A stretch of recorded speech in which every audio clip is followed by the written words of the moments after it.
நேயர்களுக்கு அன்பு வணக்கங்கள். உங்களை ஆயுத எழுத்து நிகழ்ச்சிக்கு அன்போடு வரவேற்கின்றோம். இந்த ஆட்சியுடைய கடைசி முழு ஆண்டுக்கான நிதிநிலை அறிக்கையை தாக்கல் செய்திருக்கிறார் நிதியமைச்சரும் முதலமைச்சருமான ஓ பன்னீர்செல்வம் அவர்கள். எதிர்பார்த்தது போலவே புதிய வரிகள் அறிவிக்காத ஒரு பட்ஜெட்டாக இந்த ஒரு பட்ஜெட் இருக்கிறது. மத்திய அரசாங்கத்துடைய நிதி பகிர்வை குற்றம் சொல்லக்கூடிய அதே வேளையில் வரி சலுகைகளையும் அதே போல வரி ரத்துகளையும் செய்திருக்கக்கூடிய அந்த அறிவிப்புகளை செய்திருக்கக்கூடிய பட்ஜெட்டாக இந்த பட்ஜெட் இருக்கிறது.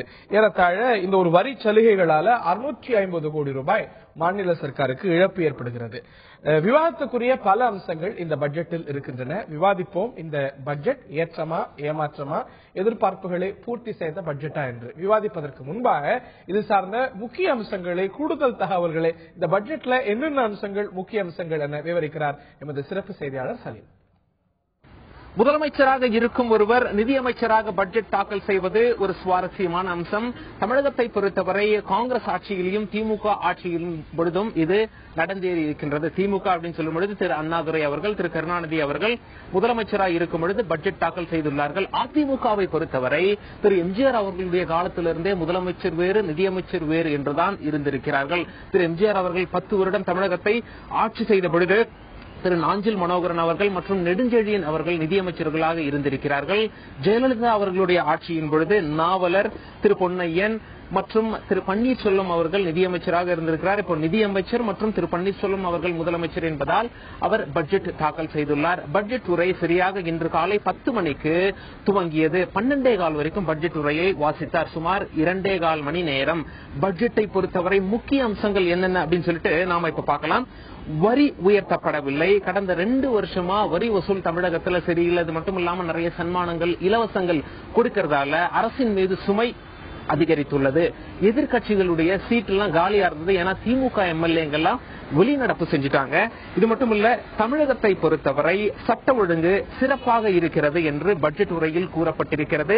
சமுதாய வலைதளங்கள்ல நிறைய விமர்சனங்கள் பொதுமக்கள் முன்வைத்திருக்கிறார்கள். இதற்கு எடுத்துக்காட்டாக என்ன சொல்லியிருக்காங்க அப்படின்னா, பேப்பர்ல அன்றாட வரும் ஆதாய கொலை, அப்புறம் இந்த சங்கிலி பறிப்பு விவகாரங்கள். இன்னொரு முக்கிய அம்சம் என்ன சொல்லியிருக்காங்க அப்படின்னா, முக்கிய சாலைகள்ல மாணவர்கள் பேருந்தில் செய்யும் அட்டகாசங்கள், போலீஸ் மேல தவறு செய்யும் மாணவர்களுக்கு ஒரு பயம் இல்லாத இதை காட்டுகிறது. இதை போலீசும் பெரிதாக கண்டுகொள்வதாக தெரியவில்லை என அன்றாடம் பேப்பர்ல இது செய்தியாக வந்துட்டு இருக்கு அப்படின்னு சொல்லிட்டு விமர்சனங்களை முன்வைத்திருக்கிறார்கள்.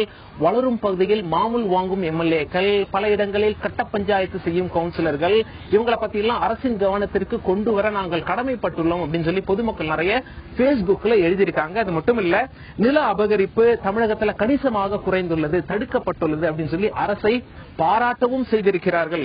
இது ஒரு புறம் இருக்கையில, இன்னைக்கு பட்ஜெட் அனௌன்ஸ்மெண்ட்ல மெட்ரோ ரயில் சென்னையில இந்த வருடம் இயக்கப்படும் அப்படின்னு சொல்லி அனௌன்ஸ்மெண்ட் கொடுத்திருக்காங்க. இதுவரை ஏன் இயக்கப்படவில்லை, ஏன் இந்த தாமதம் என்ற கேள்வியும் பொதுமக்கள் சமுதாய வலைதளங்களின் மூலம் எழுப்பி இருக்கிறார்கள். வாட் வரி குறைக்கப்பட்டுள்ளது. முக்கியமாக செல்போன், எல்இடி லைட், இதோட விலைகள்லாம் குறையும். ஏன் அப்படின்னா வாட் வரி 14% 5% குறைக்கப்பட்டுள்ளது. அது மட்டுமல்ல, அதிமுக 2011 மக்களுக்கு வாக்குறுதி கொடுத்திருந்தாங்க. மாணவர்களுக்கு இலவச லேப்டாப், பெண்களுக்கு ஃபேன், மிக்சி, கிரைண்டர் அப்படின்னு சொல்லி. அதை இந்த கடைசி வருடம் இதை நிறைவேற்றி முடிப்பதற்காக 3100 கோடி ஒதுக்கீடு செய்யப்பட்டுள்ளது. ஆளும் கட்சி கூட்டணியில் உள்ளவர்கள் வழக்கம் போல எதிர்பார்த்ததை போல பட்ஜெட்டை ஆஹா ஓஹோ என்று புகழ்ந்திருக்கிறார்கள். எதிர்கட்சியினர் எதிர்பார்த்ததை போல இது சத்தில்லாத பட்ஜெட் என கருத்து தெரிவித்துள்ளார்கள். இந்த பட்ஜெட் பற்றி தான் இந்த நிகழ்ச்சியில் விரிவாக விவாதிக்க இருக்கின்றோம். ஒரு அரசியல் முக்கியத்துவம் வாழ்ந்த ஒரு சூழ்நிலையில் இந்த ஒரு பட்ஜெட் ஆனது தாக்கல் செய்யப்பட்டிருக்கிறது.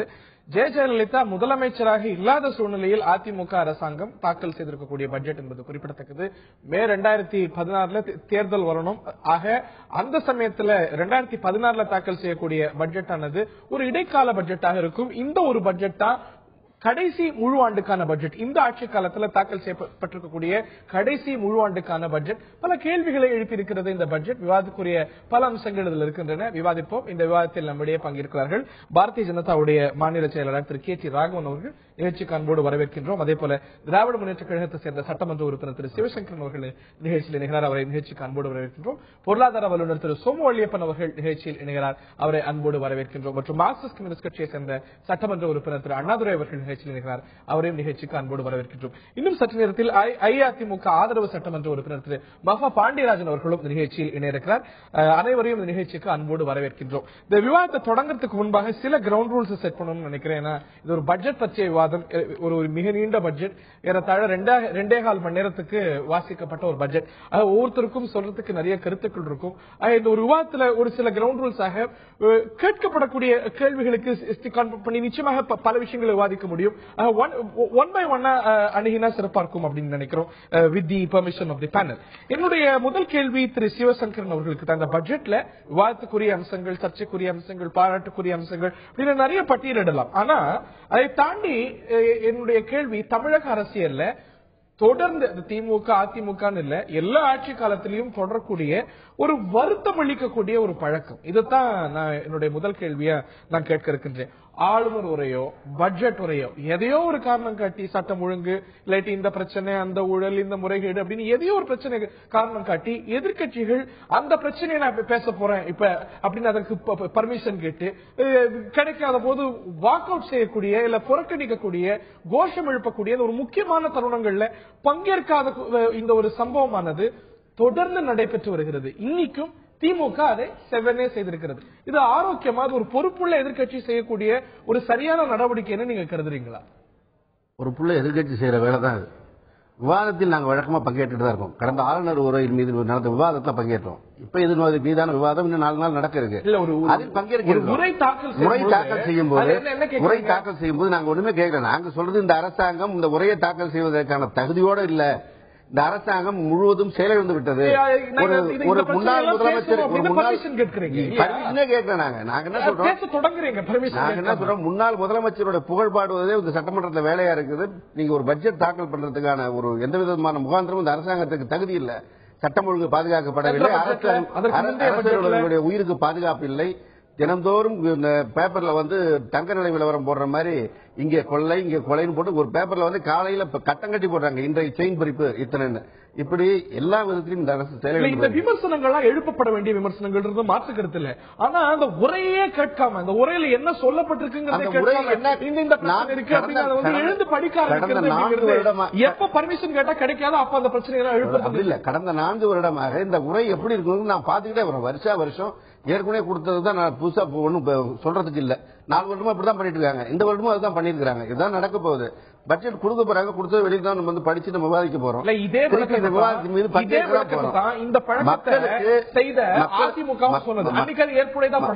மக்களுக்கு மக்களுடைய கருத்துக்களை சட்டமன்றத்தில் பதிவு செய்ய வாய்ப்பு இல்லைங்க போது மக்கள் மன்றத்தில் பதிவு செய்யறதுக்கான வாய்ப்பை நாங்க பயன்படுத்திக்கணும்.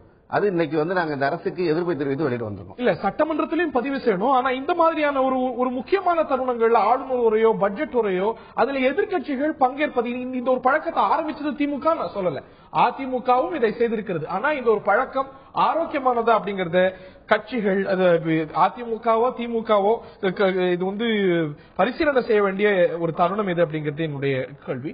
என்னுடைய திரு சோமுவல்லியப்பன் அவர்கள்ட்ட நான் கேட்க இருக்கின்றேன். இந்த பட்ஜெட் பற்றிய முதற்கட்ட பார்வையை சில கேள்விகளோடு நான் கேட்க இருக்கின்றேன். இந்த தேர்தலுக்கு முன்பு தாக்கலாகக்கூடிய, அதாவது 2016க்கு முன்பு தாக்கலாகக்கூடிய ஒரு கடைசி முழுமையாண்டுக்கான பட்ஜெட் அப்படிங்கறதுனால அரசியல் ரீதியா பல எதிர்பார்ப்புகள் இருந்தது. இந்த ஒரு பட்ஜெட்ல நிதியமைச்சர் குறிப்பிடக்கூடியது, முதலமைச்சர் குறிப்பிடக்கூடியது மத்திய அரசுல இருந்து நிதி குறைந்திருக்கிறது அப்படின்னு வருத்தப்படுறார். அதே சமயத்துல வரி வருவாய போதிய அளவுல இலக்கு நிர்ணயித்த அளவு ஈட்ட முடியல அப்படின்னு சொல்றார். ஆனா புதிய வரிகள் இல்ல, வரி சலுகைகள் அளிக்கப்பட்டிருக்கிறது. 650 கோடி ரூபாய் அளவுக்கு இழப்பு ஏற்படும் வகையில கடன் சுமையும் நிச்சயமாக பெருகி இருக்கிறது. ஆக ஒரு நல்ல நிதி மேலாண்மையை வெளிப்படுத்திய பட்ஜெட்டாக இந்த பட்ஜெட்டை பார்க்கிறீங்களா? அதாவது நம்முடைய தமிழகத்தை பொறுத்த வரைக்கும் இந்த பட்ஜெட்டுகள்ல பெரிய மாற்றங்களை எதிர்பார்க்க முடியாத ஒரு சூழ்நிலை தான் இருந்து கொண்டிருக்கிறது. நான் கடந்த ஆண்டு பட்ஜெட் இந்த ஆண்டு பட்ஜெட்டுக்கும் அதிக வித்தியாசம் இல்லைன்னு ஐயா சொன்னாங்க. நான் கடந்த ஆண்டு பட்ஜெட்டினுடைய ஒரு புள்ளி விவரத்தை போட்டு பார்த்த போது நம்மளுடைய மொத்த செலவினத்துல 38% சப்சிடிஸ், 40% சம்பளம் பென்ஷன், அதற்கப்புறம் இன்ட்ரெஸ்ட் வட்டி கொடுக்க வேண்டியது 12%. மீதம் இருக்கிற தொகைக்குள்ளதான் இவர்களால மாறுதல்கள் செய்ய முடியும். இப்படி ஒரு நெருக்கடிக்குள்ளார நாம வந்தாச்சு. இப்ப எந்த நலத்திட்டங்களையும் குறைக்க முடியாது, அதிகரிக்கத்தான் வேண்டும். ஆக இதை எல்லாத்தையும் ஏற்கனவே நம்ம வந்து கட் அவுட் இப்படித்தான் என்று செய்துவிட்டு நாம நகர்வதற்கான இடமே கொஞ்சம் குறைச்சலாகிவிட்டது. அந்த இடத்துக்குள்ளார இந்த பட்ஜெட்ல புதிதாக பிரச்சனைகள் எதுவும் இல்லை, புதிதாக பெருசாக பெரிய ஃப்ரீபீஸ் எதுவும் அறிவிக்கப்படவில்லை. அந்த அளவுக்கு அது ஒரு பார்வையாக பார்க்கலாம். இரண்டாவது, இதுவரைக்கும் எப்பயுமே வந்து இந்த ரெவென்யூ சர்ப்ளஸ் பட்ஜெட் தான் போடுகிற வழக்கம் இருக்கும் தமிழ்நாட்டில், குறிப்பாக இந்த ஆட்சியில. இந்த முறை முதல் முறையாக அவர்கள் வந்து ரெவென்யூ டெபிசிட் பட்ஜெட் ஒன்று போட்டு, ஆனா பிஸ்கல் டெபிசிட் ஒரு 2.89%ல ஆல் இந்தியா பினாமினன் அப்படின்னு சொல்றாங்க. இதை ஒரு 2.89%ல ஒரு கட்டுப்பாட்டில் வைத்திருக்கிறார்கள். ஆனா கடந்த சில ஆண்டுகளை விட இந்த முறை பார்த்தா என்னுடைய மேலோட்டமான பார்வைக்கு ஒரு விவசாயத்துக்கும் கல்விக்கும் ஒரு நதிநீர், அதாவது வந்து ஒரு அக்கறையே இல்லாமல் ஏதோ எல்லாத்திலும் 5% கூட்டு என்பது போல இல்லாமல் ஒரு சிறு குறு தொழில்கள், அப்புறம் ஒரு தொழில் முனைவோருக்கான சிங்கிள் விண்டோ போன்ற சில அக்கறையான அறிவிப்புகளும் இருப்பதாக நான் பார்க்கிறேன். முதற்கட்ட பார்வையை நீங்க கருதுறீங்க. நிச்சயமாக அதிமுக தரப்பு பார்வை என்னங்கிற கேள்வி எழுந்திருக்கிறது. 2015-16 நிதியாண்டுக்கான பட்ஜெட்டை தமிழக அரசு தாக்கல் செய்திருக்கிறது. இது பற்றி தான் இந்த நிகழ்ச்சியில் விரிவாக விவாதித்து வருகின்றோம். நான் திரு KT ராகவன் அவர்கள்ட்ட நான் கேட்க இருக்கின்றேன். இந்த ஒரு பட்ஜெட்ல மத்திய அரசு மீது குற்றம் சுமத்தப்பட்டிருக்கிறது. அதாவது 14வது நிதி ஆணையம் தமிழகத்துக்கு வஞ்சனை செய்திருக்கிறது அப்படின்னும், மத்திய அரசாங்கத்துடைய நிதி பகிர்மான இந்த முறையானது தமிழ்நாட்டுக்கு பின்னடைவைத்தான் கொடுத்திருக்கிறது, இந்த ஒரு புதிய முறை அப்படிங்கிற குற்றச்சாட்டை மாநில முதலமைச்சர் வைத்திருக்கிறார். புள்ளி விவரங்களோடு கொடுக்கிறார். இந்த ஒரு நிதி மத்திய அரசாங்கம் மாநிலத்துக்கு கொடுக்கக்கூடிய ஒரு நிதியானது சென்ற ஆண்டை விட வரும் ஆண்டுல by virtue of this new pattern பெரிய அளவுக்கு, கணிசமான அளவுக்கு குறையும் பதிவு செய்யறேன். அதாவது நானும் உங்களுக்கு புள்ளி விவரத்தோடு கொடுக்கிறேன். பொதுவாகவே செல்வி ஜெயலலிதா அவர்கள் இதை பற்றி சொல்லும் பொழுது கடந்த காலங்களில் கூட இப்படிதான் சொல்லியிருக்கிறாங்க. இன்றைக்கு மத்திய அரசாங்கத்தை குறை சொல்லியிருக்கிறாங்க. ஆனால் இதே 14வது நிதிக்குழு சென்னைக்கு வந்து அவர்கள் முதலமைச்சராக இருக்கும் பொழுது டிசம்பர் 2013 அவங்களை சந்திக்கும் பொழுது அவங்க சொல்லியிருக்கிறாங்க, அதாவது பாத்தீங்கன்னு சொன்னா 7th கமிஷன் 7வது நிதிக்குழு 7.68 ஆரம்பிச்சு அப்புறம் 13வது நிதிக்குழுக்கு வரும்பொழுது 4.98 மாறி போச்சு, சுருங்கி போச்சு அப்படின்னு அப்பவே அவங்க குறை சொல்லிருக்கிறாங்க. இது புதுமையான 14th பினான்ஸ் கமிஷன் ரிப்போர்ட்டை பேஸ் பண்ணி மாத்திரம் கிடையாது. கடந்த காலங்களில் தமிழகத்தில் 7வது நிதிக்குழுலிருந்து 13வது நிதிக்குழுல 7.68 4.98 வந்திருக்குது அப்படின்னு சொல்லிட்டு நிதிக்குழு ஒரு கூட்டரசு கூட்டாட்சி அப்படின்னு சொல்லுது. நாங்க வந்து மத்திய மாநிலங்களை வந்து பார்ட்னர்ஸா வச்சிருக்கிறோம், எங்களுடைய நிதி ஆதாரங்களை இன்னும் அதிகமா பகிர்ந்தளிக்கிறோம் சொல்ல 2014-15 39,057 கோடி மத்திய அரசாங்கத்திலிருந்து நிதியா வரும். இப்போ 2015-16 37,526 கோடியா குறையும். அதாவது இதை பற்றி பாராளுமன்றத்தில் இந்த பட்ஜெட் தாக்கல் பட்ஜெட் பிரசன்ட் பண்ணும் பொழுது பட்ஜெட்டை அதாவது அதிமுக திரு தம்பிதுரை பேசும்பொழுது இதை மேற்கோள் கட்டி பேசும்பொழுது நிதியமைச்சர் விளக்கம் அளிச்சிருக்கிறார். ஏன்னா நிதிக்குழு பரிந்துரை 32%-லிருந்து 42% மாநிலங்களுக்கு பகிர்ந்திருக்க போறது கிட்டத்தட்ட 1.86 lakh crore 1.86 லட்சம் கோடி ரூபாய் மாநிலங்களுக்கு இந்த முடிவின் காரணமாக கடந்த காலங்களில் 1% குற்றச்சாட்டு இருக்கிறது. ஆனால் நிதியமைச்சர் 18ஆம் தேதி 18 பேசும்பொழுது அதாவது ஒட்டுமொத்தமா அந்த மாநிலங்களுக்கு அப்படின்னு சொன்னாலும் கூட தமிழகத்திற்கு கூட இன்னைக்கு 2014 விட 15-16 இது வந்து குறைய வாய்ப்பில்லை என்று கடந்த 17ஆம் தேதி பார்லிமெண்ட்ல பைனான்ஸ் மினிஸ்டர் அருண் ஜேட்லி தம்பிதுரைக்கு பதிலளித்து சொல்லும் பொழுது சொல்லியிருக்கிறார்.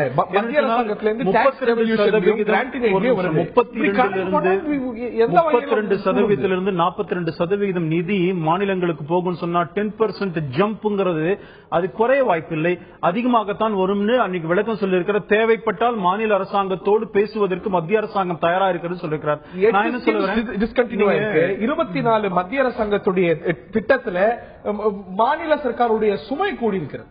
அதாவதுங்க 30 திட்டங்கள் மாநில அரசாங்கம் முடிவு செய்யலாம். கடந்த காலங்கள்ல பல ஃபண்ட் கொடுத்துட்டா கூட பைனான்ஸ் அந்த பிளானிங் கமிஷன் ஸ்கிராப் பண்ணது காரணமே கூட அது கூட இதை கொடுத்துட்டு நீங்க எப்படி செயல்படுத்தணும், எப்படி நிதியை பயன்படுத்த வேண்டும் என்று அறிவுறுத்தப்பட்டார்கள். அப்பதான் பல முதலமைச்சர் சொன்னாங்க, நாங்க மக்களால் தேர்ந்தெடுக்கப்படும், எங்களுக்கு தெரியாத என்ன செய்யணும். அதனாலதான் இந்த நிதி ஆயோக் வந்தது. இன்றைக்கு இந்த டிரான்ஸ்பர் 10% டிரான்ஸ்பர் கூட நீங்கள் உங்கள் தேவைக்கான திட்டங்களை பண்ணிக்கலாம், அதுக்கு செலவு பண்ணலாம்னு சொல்லி தான் இந்த அரசாங்கம் சொல்லியிருக்கு. இதுல கோஆபரேட்டிவ் பெடரலிசம் சரியாக தான் சொல்லப்பட்டிருக்கிறது.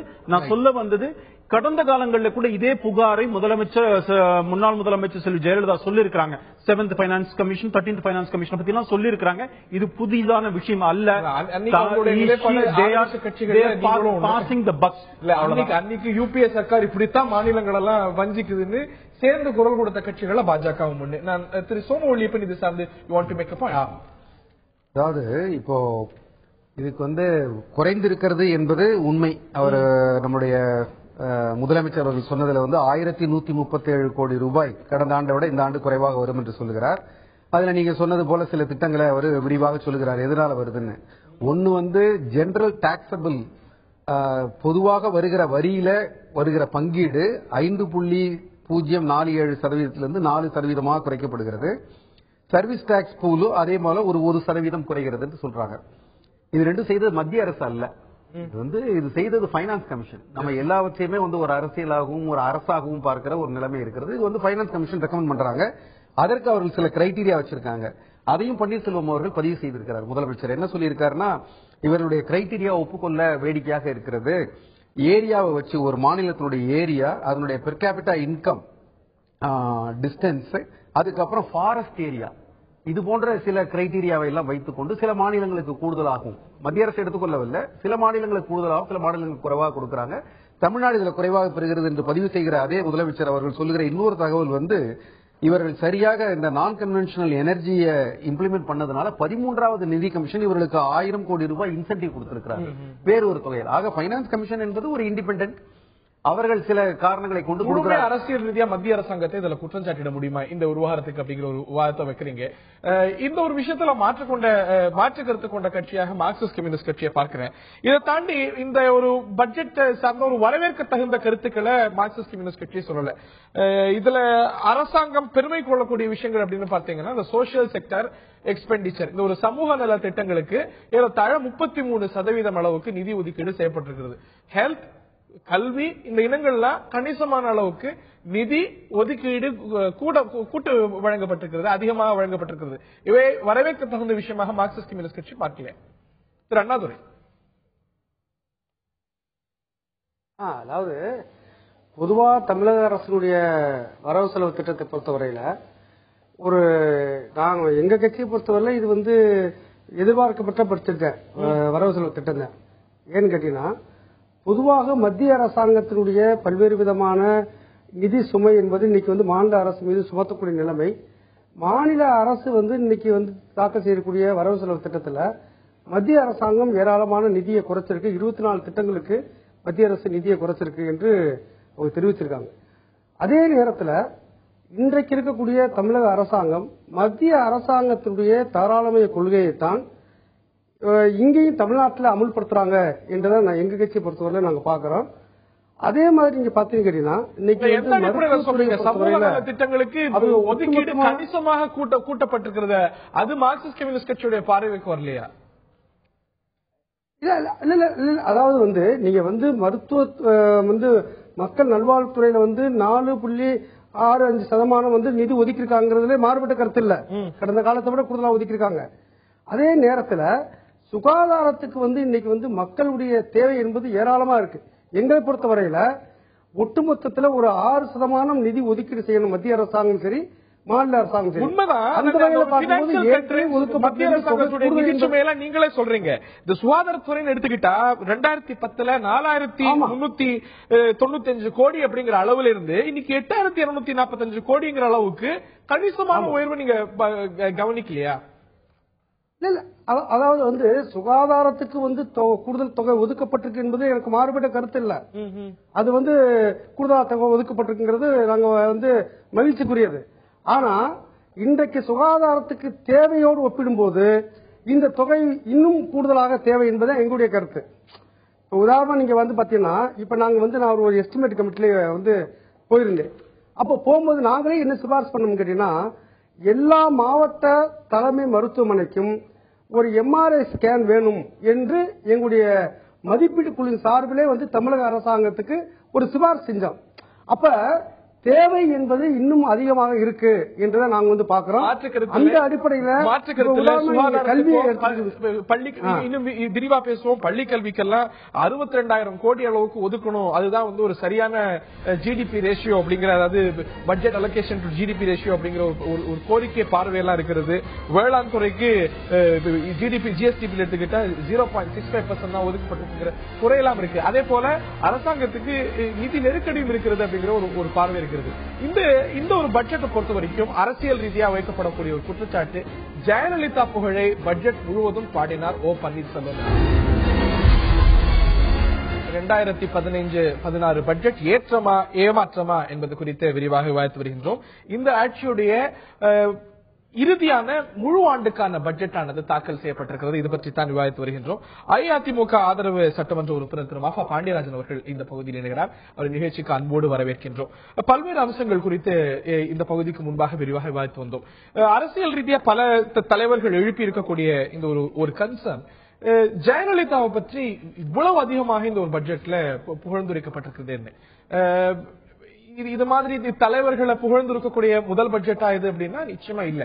இதெல்லாம் தாண்டி இந்த ஒரு பட்ஜெட்டோட இறுதி பகுதியில ஜெயலலிதா மீண்டும் முதலமைச்சராக வருவார் அப்படின்னு இன்றைய முதலமைச்சர் ஓ பன்னீர்செல்வம் குறிப்பிடுகிறார். அதற்கான அவசியம் ஏன் இந்த பட்ஜெட் டாக்குமெண்ட்ல வருது? பட்ஜெட் உரையில அது இடம்பெற வேண்டிய என்ன அவசியம் இருக்கிறது?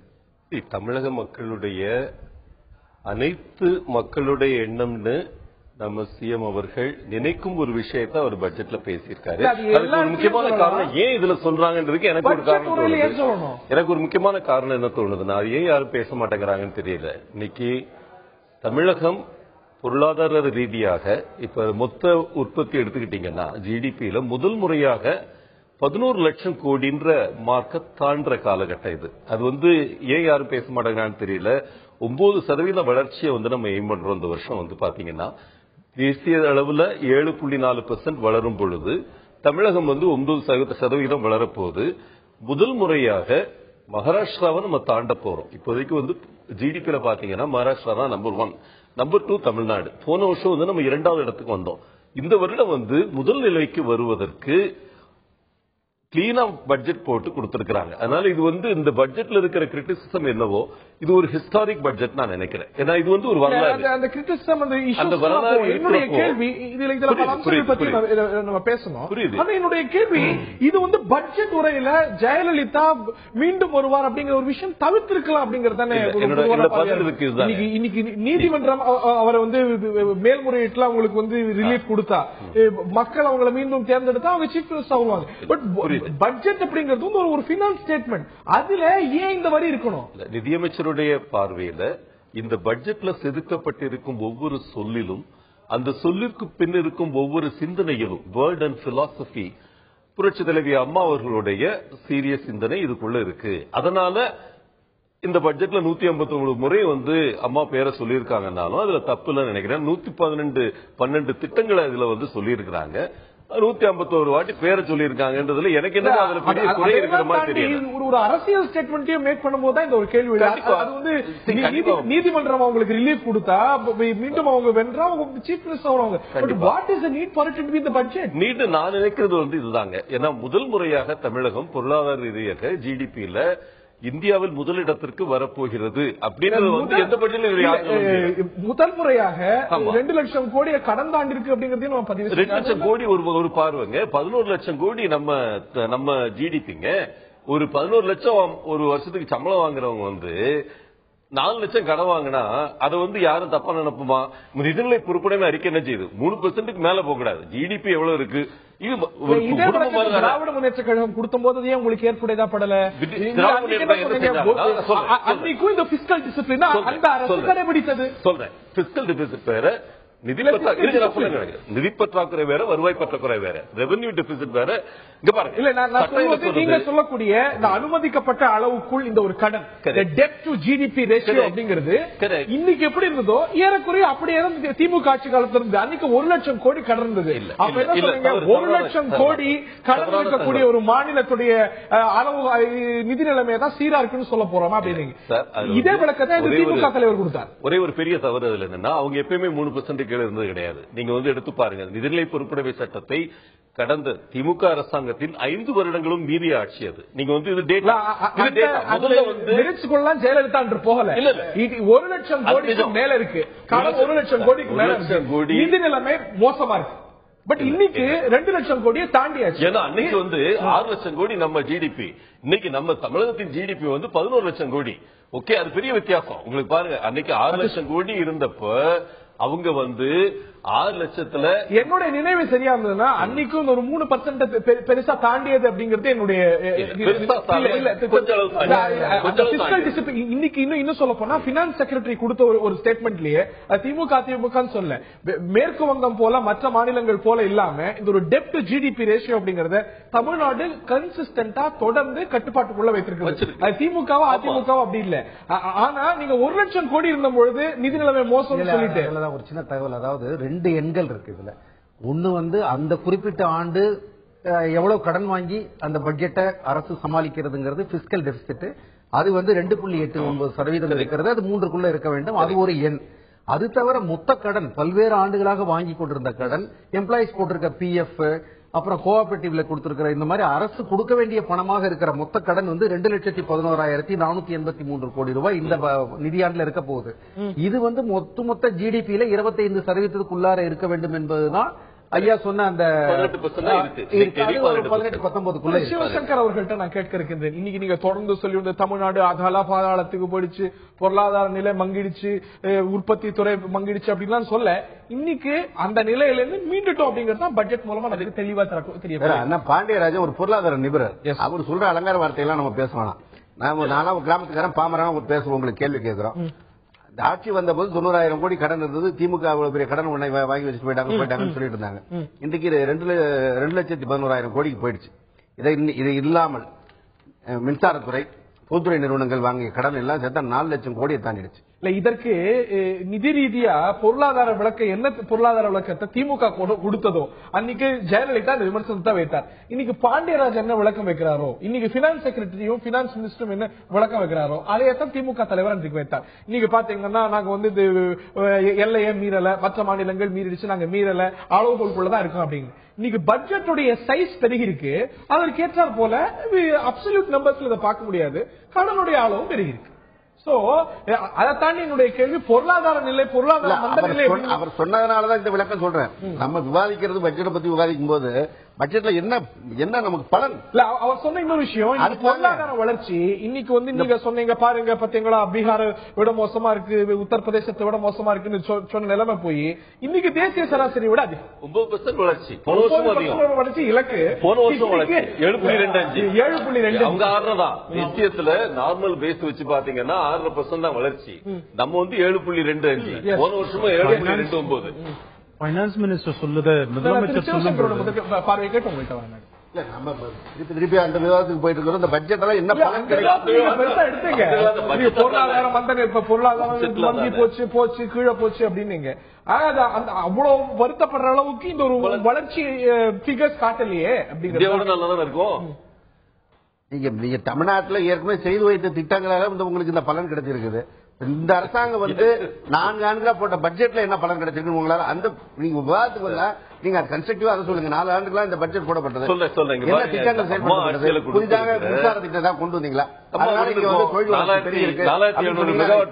எந்த புதிய திட்டங்களும் கொண்டு வரப்படவில்லை. திருப்பூர் பகுதியில் இருக்கிற தொழிற்சாலைகள் எல்லாம் மூடப்பட்டிருக்கிறது. அங்கிருந்த தொழிலதிபர்கள் வெளிமாநிலங்களுக்கு போயிட்டாங்க. பதிவு செஞ்சாகணும்.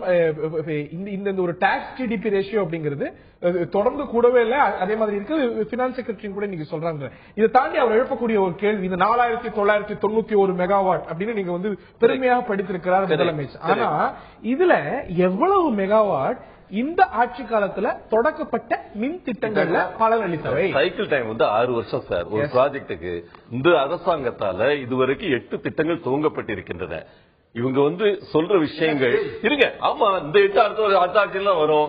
அது போன ஆட்சியில நீங்க வந்து ஒண்ணுமே துவங்கல. அதனாலதான் கேப் வந்துச்சு. போன ஆட்சியில துவங்கின திட்டமா இருந்தாலும் வடசென்னை திட்டமா இருந்தாலும் எல்லாம் போன ஆட்சியில துவங்கப்பட்ட திட்டம். அந்த திட்டங்களில் தான் இன்னைக்கு உங்களுக்கு அதற்கான பலன் கிடைச்சிருக்கு. அதுக்கு அது சரியில்லை. கிடைக்க வேண்டிய உடன்குடிக்கு டெண்டர் விட்டு அந்த டெண்டரை 3 மாசம் கழிச்சு கேன்சல் பண்றீங்க. அதுக்கு பதில் சொல்லல. நீங்க ஒரு அரசாங்கம் செயல்படவே இல்லைங்கிறதா முக்கியமான உடன்படிக்கை பதில் சொல்லி அரசாங்கம் செயல்படாமல் நடைபெற்றதுதான் பொதுவா. மின்சார இதை பொறுத்த வரைக்கும் புதிய திட்டங்கள் வந்திருக்காங்கிற கேள்வி பிரதானமா எழுந்திருக்கு. இதை தாண்டி இந்த ஒரு மின்சாரத்தை அறிவிக்கும் போது இந்த நான் ரினியூவபிள் எனர்ஜி அப்படின்னு சொல்லும்போது சூரிய மின்சாரத்துல 115 மெகாவாட் அளவுக்கு கூடுதலாக உற்பத்தி செய்யறோங்கிறீங்க. எதை குறிப்பிட்டு சோலார் பாலிசிய ஜெயலலிதா அறிவித்தாங்கன்னு சொல்லி அந்த சோலார் பாலிசி படி இந்த அரசாங்கம் சொன்னபடி இன்னைக்கு குறைஞ்சபட்சம் சூரிய மின் உற்பத்தி திறன் 4000 இருந்து 5000 மெகாவாட் இருக்கணும். ஆனா எவ்வளவு நீங்க பெருமையா சொல்றீங்க 115 மெகாவாட்டா சேர்த்துட்டோம். சரிங்க பாருங்க, 5460 மெகாவாட்டுக்கு ப்ரொபோசல்ஸ் வந்தது. உங்களுக்கு தெரியும் இது எதனால, யாருடைய சூழ்ச்சியினால இது கோர்ட்டுக்கு போச்சு. இந்த சோலார் பாலிசி நல்ல பாலிசின்னு எல்லாரும் ஒத்துக்கிற விஷயம். நான் சொல்றேன் அடுத்த ஆண்டுல இன்னொரு 1500 கோடி பாலிசி நிஜம்தான், பாலிசியோட ஸ்கீம்ஸ் முறையான ஸ்கீம்ஸ் தான். ஆனா ஒரு டொமஸ்டிக்கோ இல்ல இண்டஸ்ட்ரியோ இத்தனை சதவீதம் சோலார் தான் வாங்கணும் அப்படின்ற ஒரு கட்டுப்பாடு அந்த பாலிசியில் இருந்தது. அதை எதிர்த்து கோர்ட்டுக்கு போயிருக்காங்க. அது இன்னும் ரிசால்வ் ஆகாம இருக்கு. 1 2 இண்டஸ்ட்ரியல்ஸை பொறுத்த வரைக்கும் ஆர்வமா வந்தாங்க. உள்ள 115 மெகாவாட்ன்றது சாதாரண விஷயம் கிடையாது. இன்னைக்கு அகில இந்திய அளவுல 4வது இடத்துல தமிழகம் இருக்கு. இல்ல 4வது ஒட்டுமொத்தமா சூரிய சக்தியிலையும் கூட இன்னைக்கு 4வது இடத்துல இருக்கும். ஏன்னா நமக்கு மேல 3 ஸ்டேட் இருக்கு. குஜராத் முதலிடத்துல இருக்கு. இது குஜராத் அப்பயே முதலிடத்துலதான் இருந்தது. இப்ப நீங்க என்ன பாக்கணும்னா பாலிசியோட ஸ்ட்ரென்த் என்ன, ஒரு மக்கள் இயக்கமாக இதை உருவெடுத்து கொண்டு போகணும்னு சொல்லி இப்ப பசுமை வீடுகள் எல்லாத்திலயும் சூரிய சக்தி போட்ட ஒரே மாநிலம் நம்ம தான். இத்தனை 1 லட்சம் வீடுகளுக்கு மேல நீ கட்டி கொடுத்தா அதுல சூரிய சக்தி இருக்கு. இந்த பாலிசி இப்ப கோர்ட்டுக்கு போய் அதை ரிலீஸ் பண்ணி கொண்டு வர்ற வரைக்கும் இந்த ஜிங்ஸ் கண்டினியூ ஆகும். ஆனா நீங்க என்ன சந்தோஷம் பார்க்க வேண்டிய விஷயம், இந்த 5400 மெகாவாட் கொடுக்கறதுக்கு வந்த சூரிய சக்தி உற்பத்தியாளர்கள் அங்கேதான் இருக்காங்க. இப்ப எனி மொமெண்ட் அந்த கோர்ட் கேஸ் விலகிச்சுன்னா சோலார் எனர்ஜி கண்டிப்பா இங்க வரும். பெரிய அளவுடைய விளக்கம். ஆனா நீங்க சொன்ன இலக்க அடையலையே அப்படிங்கறதான் கேள்வி. உங்களுடைய விளக்கம் எடுத்துக்கிறேன். திரு ராகவ் நீங்க குறிப்பிட்ட மரியாதைக்குரிய பாண்டியராஜன் அவர்கள் முதல்ல பேச ஆரம்பிக்கும் பொழுது சொன்னார் பட்ஜெட்டை வேற ஆங்கிள் பார்க்கணும். மகாராஷ்டிராக்கு அப்புறம் நம்ம தான் 9% growth வரும் ஆன்டிசிபேட் பண்றோம் அப்படின்னு சொன்னாங்க. ஆனா எந்த அடிப்படையில அவர் சொல்லுகிறார் என்று தெரியல. முதலமைச்சர் இன்றைக்கு தொடங்கும் பொழுதே பட்ஜெட்ல தொடங்கும் பொழுதே ஒரு விஷயத்த சொல்றாரு. கடந்த ஆண்டிலிருந்து உலக அளவிலும் தேசிய அளவிலும் ஏற்பட்ட பொருளாதார வீழ்ச்சி நமக்கு கடுமையான பாதிப்பை ஏற்படுத்தியது. இதனால் தொடர்ந்து 2 ஆண்டுகளாக வரி வருவாய் எதிர்பார்த்த அளவுக்கு உயரவில்லை அப்படின்னு சொல்லிட்டு 4வது பக்கத்துல இந்த தமிழ்நாட்டுல வரி வருவாய் எல்லாத்தையும் பத்தி சொல்றாரு. பணம் இல்ல, நாம அதிகமா மானியம் கொடுக்கிறோம் அதனால இல்ல, இப்படி எல்லாம் பேசுறாரு. எதன் அடிப்படையில நீங்க மாநிலம் தமிழ்நாடு மட்டுமல்ல, பாஜக எல்லா மாநிலம் ஏன் இந்தியாவுக்கு அந்த பிரச்சனை இருக்கு. நான் கேட்கறது நீங்க இதெல்லாம் தமிழ்நாடு இங்க பாருங்க, திருப்பி நான் சொல்றேன். நீங்க இங்க இப்படி சொல்றீங்க, அடுத்தது பாருங்க 9% 10% வந்துரும் அப்படின்னு பேசுறீங்களே.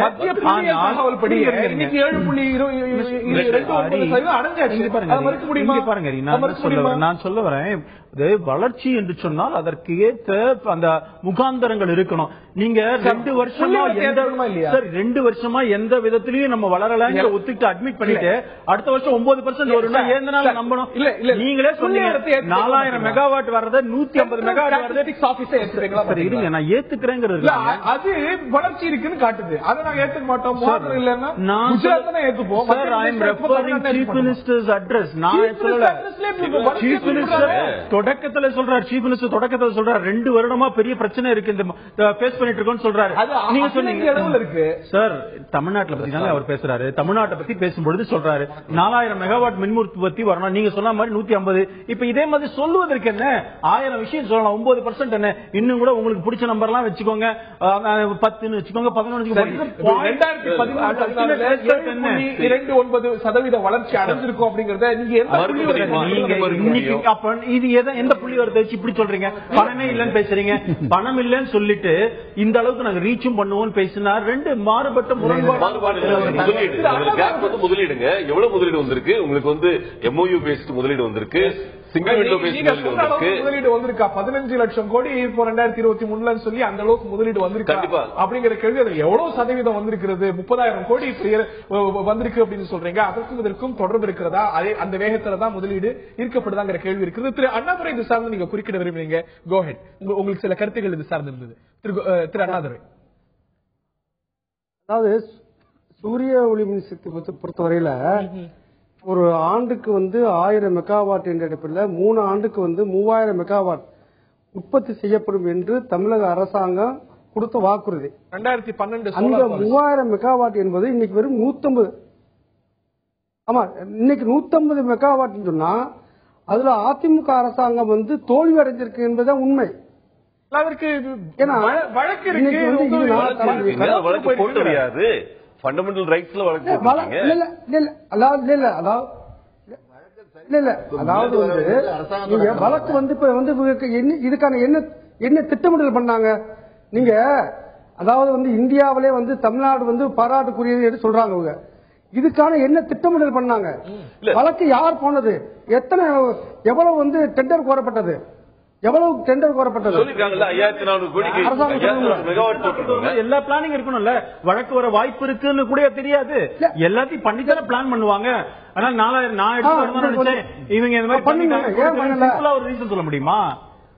பாருங்க, நான் இது போன கூட்டத்தொடர்ல தமிழ்நாடுடைய சட்டமன்றத்தில் பேசும்போது நம்முடைய மின்சாரத்துறை அமைச்சர் அதுக்கு பதிலே சொல்லல.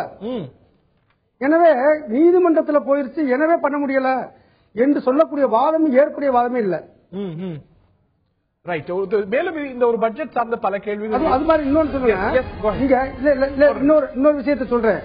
அதாவது 2,11,000 கடன் இன்னைக்கு 2,11,000. ஆனா மக்களுடைய வாழ்நிலை இப்ப பார்லிமெண்ட்ல ஒரு விவரம் தெரிவிக்கப்பட்டுச்சு. அதாவது தற்கொலை என்பதுல அது பல்வேறு காரணங்கள். தற்கொலை என்பதுல ஃபர்ஸ்ட் முதல் இடம் மகாராஷ்டிரா, 2வது இடம் தமிழ்நாடு என்று பாராளுமன்றத்தில் சொல்லப்பட்ட விவரம். அப்ப இதுக்கு இன்னைக்கு அரசாங்கம் பொறுப்பேற்க வேணாமா? இந்தியாவில் 2வது இடத்துல தற்கொலைக்கு பல்வேறு காரணங்கள் இருக்கின்றன. மக்களுடைய வாழ்நிலையை ஆக்கிட முடியுமா? பல்வேறு காரணங்கள் இருக்கு. பல்வேறு காரணங்கள் இருக்கு. முடியுமா? இல்ல அதாவது நீங்க இப்ப உதாரண கௌரவம், அதாவது நீங்க நீங்க பாருங்களேன், மக்கள் வறுமையின் காரணமாக தற்கொலை செய்யப்படுறாங்க. அதாவது நீங்க வளர்ச்சி அடைந்த மாநிலங்கள்ல தான் அதிகமா தற்கொலை. பீகார்லயோ சத்தீஸ்கர்லயோ மற்ற அதிகமா மகாராஷ்டிரா, தமிழ்நாடு இவையெல்லாம் ரிலேட்டிவ்லி டெவலப் ஸ்டேட். தற்கொலையில அரசாங்கத்தை நேரடியா குற்றம் சாட்டிட முடியுமா அப்படின்னு எனக்கு தெரியல. திரு அண்ணாதுரை ரொம்ப கருத்து ஒரு தற்கொலைக்கு இருக்கு. இல்ல தற்கொலைக்கு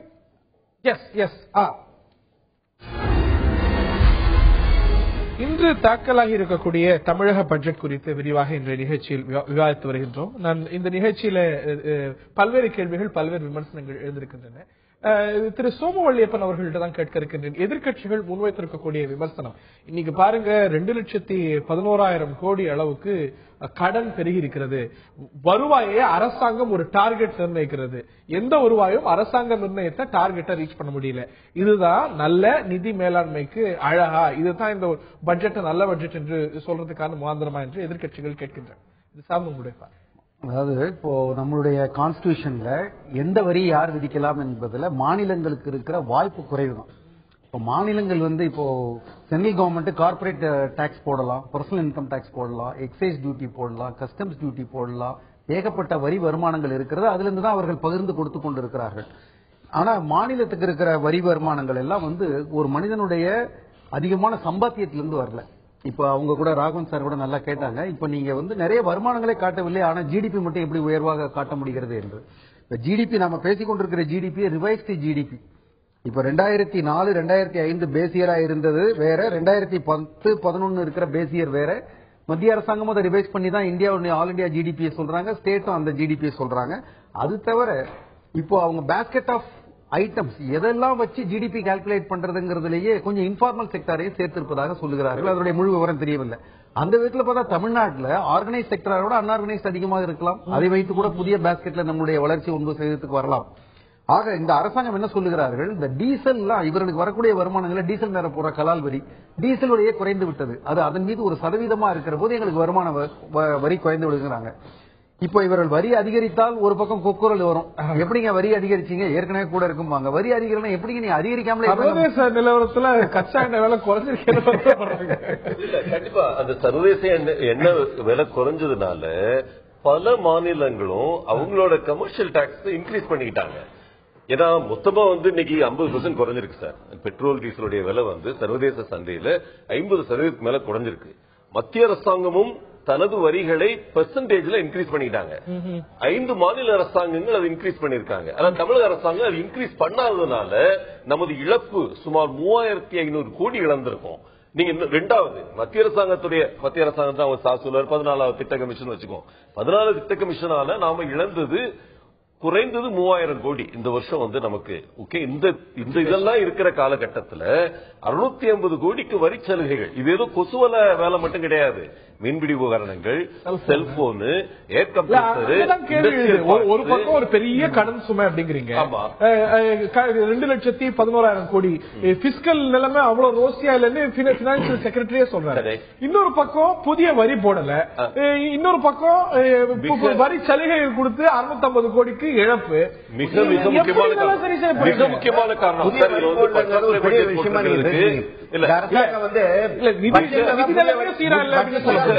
புதிய வரி போட மாட்டாங்க.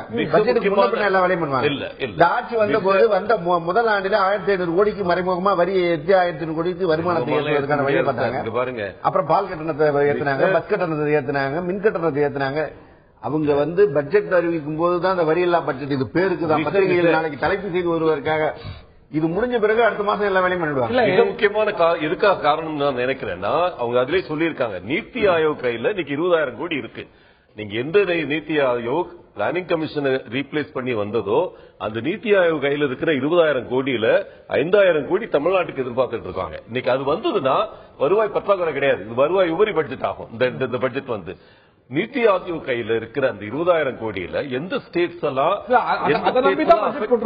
ஒரு முக்கியமான காரணம் 5,000 கோடி உங்களுக்கு ஆதரவு கொடுத்த பிறகு அதெல்லாம் நிதி ஆயோக் வாங்குறது பெரிய விஷயமா? நிதி ஆயோக் வாங்கியிருக்க நிதி ஆயோக பொறுத்த வரைக்கும் எந்த மாநிலங்கள் இந்த பைனான்ஸ் கமிஷனால அஃபெக்ட் ஆகப்பட்டிருக்கோ, எந்த மாநிலங்கள் ஜிஎஸ்டியால் அஃபெக்ட் பண்ணப்பட்டிருக்கோ, ஜிஎஸ்டியால நம்ம எதிர்பார்க்கிற காம்பன்சேஷன் 5,000 கோடி. அதுவே ஜிஎஸ்டில இந்த ஒரு பட்ஜெட் சைலண்டா இருக்கு அப்படிங்கறதையும் பட்ஜெட்டுக்கு முன்னால கவர்னர் உரையில பேசிய கருப்பொற்றுமை அப்படின்னு ஒரு சொல்லப்படுதே தவிர ஒரு கிளியரான ஒரு பொசிஷன் என்ன கவர்னர் உரையில வந்துருச்சு. நான் திரு அண்ணாதுரை அவர்கள்ட்ட கேட்க இருக்கின்றேன். உணவு மானியம் அப்படியே ரீட்டைன் செய்யப்பட்டிருக்கிறது. 5,300 கோடி ரூபாய் போன வருஷம் வழங்கப்பட்டது. இந்த வருஷமும் அதே அளவுக்கு ஒதுக்கீடு. ஆனா ஒரு சோசியல் செக்டர் எக்ஸ்பெண்டிச்சர்ல கூடி இருக்கிறதே தவிர குறையல. அந்த ஒரு பெர்சன்டேஜும் அப்படியே சீரா மெயின்டைன் பண்ணிட்டு இருக்கு. இதை ரொம்ப வலியுறுத்தக்கூடிய கட்சி மார்க்சிஸ்ட் கம்யூனிஸ்ட் கட்சி. ஏன் இது ஒரு வரி கூட வரவேற்கல உங்களுடைய அறிக்கையில? கண்டிப்பா வரவேற்கணும். அதாவது ஏற்கனவே மத்திய அரசாங்கம் ஏற்கனவே சாந்தகுமார் என்ற ஒரு கமிஷனை போட்டு 67% இன்னைக்கு உணவு தானியம் பொது விநியோகத்தில் பண்றது 40% குறைக்கணும்னு சொல்லி ஒரு பக்கம் மத்திய அரசாங்கம் பிஜேபி அரசாங்கம் அதை ஏற்றுக்கொண்டிருக்கு. இன்னொரு பக்கம் நம்முடைய மாநில அரசாங்கத்தை பொறுத்தவரையில இவ்வாறு ஒரு மத்திய அரசாங்கம் எடுத்துக்கூடிய ஒரு முடிவை கூட கண்டிக்க கூட இன்னைக்கு மாநில அரசாங்கம் தயார் இல்லை. மறுபுறத்தில் இன்றைக்கு பொது விநியோகம் கடுமையான ஏறி வரக்கூடிய விலைவாசி உயர்வுல இப்ப நீங்க பொது விநியோகம் எப்படி இருக்கு தமிழ்நாட்டில்?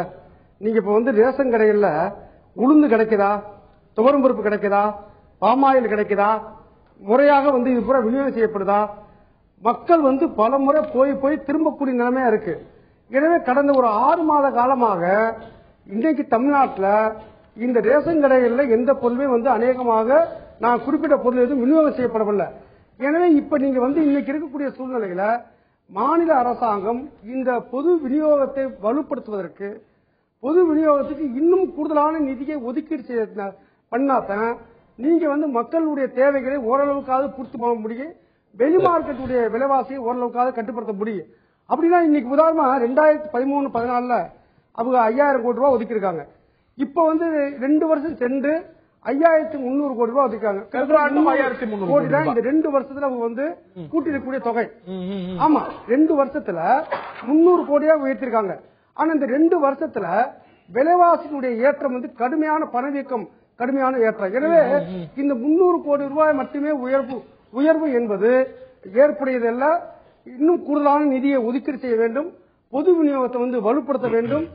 ஏழை எளிய மக்கள் இன்னைக்கு பொது விநியோகத்தை நம்பிதான் இன்னைக்கு வாழ்க்கை நடத்தக்கூடிய சூழ்நிலைக்கு தமிழ்நாட்டு நிலைமை. எனவே இது வந்து போதுமானது இல்லை என்பது மார்க்சிஸ்ட் கம்யூனிஸ்ட் கட்சியுடைய கருத்து என்பதை நான் பதிவு செய்ய விரும்புறேன். இன்னொரு விமர்சனத்தை கேட்டுக்கோங்க, உங்களுடைய பார்வை வெளிப்படுத்துங்க. இதுல என்ன ஒரு பார்க்க வேண்டிய ஒரு விஷயம்னா, கேட்கும் பொழுது பதில் சொன்னாங்களே தவிர இந்த ஒரு பட்ஜெட்டுக்கு நான் பார்த்த வரைக்கும் 8 மணி வரைக்கும் இந்த பட்ஜெட் சார்ந்த ஒரு விரிவான அறிக்கையை வெளியிடாத கட்சிகள்ல பாஜக, தமிழக பாஜக. இன்றைக்கு எங்களுடைய மாநில தலைவருடைய அந்த பேட்டியை நான் உங்க தொலைக்காட்சியில தான் பார்த்தேன். நான் டெல்லியிலிருந்து அவர்கள் பேசியிருக்கிறாங்க. அதனால பாரதிய ஜனதா கட்சி இதை பற்றி விமர்சிக்கவில்லை என்பது எல்லா கட்சிகளும் விரிவான அறிக்கையை பாயிண்ட் பை பாயிண்ட் கருத்து தெரிவித்திருக்கிறது. பாஜக தெரிவிக்கும் பேப்பர்ல தான் வேணும், பேப்பர்ல தான் அப்படியா இல்ல இஸ் என்டைட்டில்ட் இஸ் ஒப்பீனியன்.